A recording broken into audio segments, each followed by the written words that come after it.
Elvis Woodfist. Elvis Woodfist was arguably a young, gifted and black Scottish transvestite duo of the late 1920s. His extravagant and often offensive sound appalled most and impressed few. Coupled with his sexually aggressive lyrics, his lack of general ability was outstanding. Today, Thursday, Woodfist is considered to be the main exponent of the bum grind blues movement, which began without him on a Tuesday in 1927 and ended several days later in a car park somewhere. From an early age, in the small Scottish town of Jaunty-on-Sea, Woodfist was discouraged from all musical pursuits by his mother, father, and local law enforcement agency.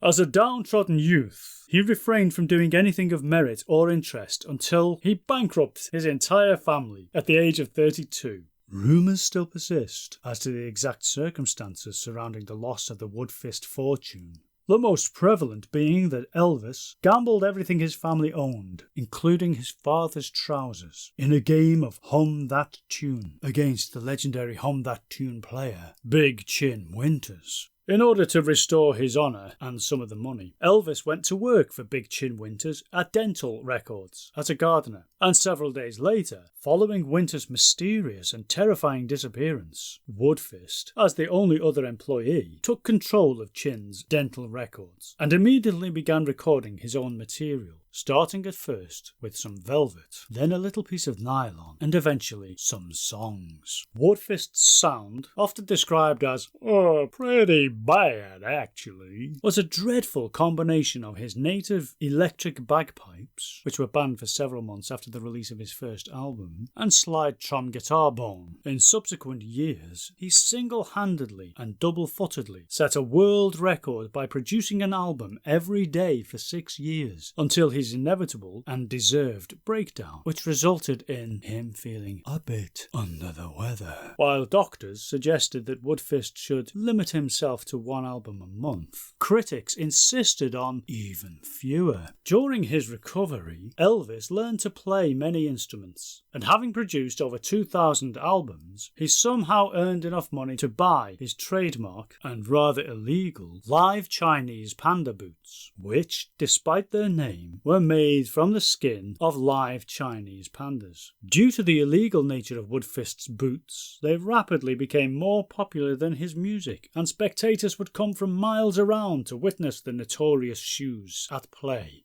Growing tired of the infamy attained by his unethical footwear, Elvis sold his boots in a silent auction for $1.6 billion to a zoo-cum-shoe factory in the northwest of England's Leek district.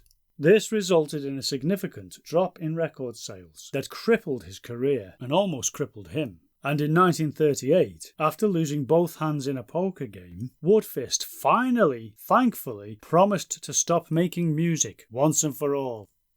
Elvis Woodfist died! On Augury the 12th, 1950, in the house he grew up in, much to the distress of its new tenants.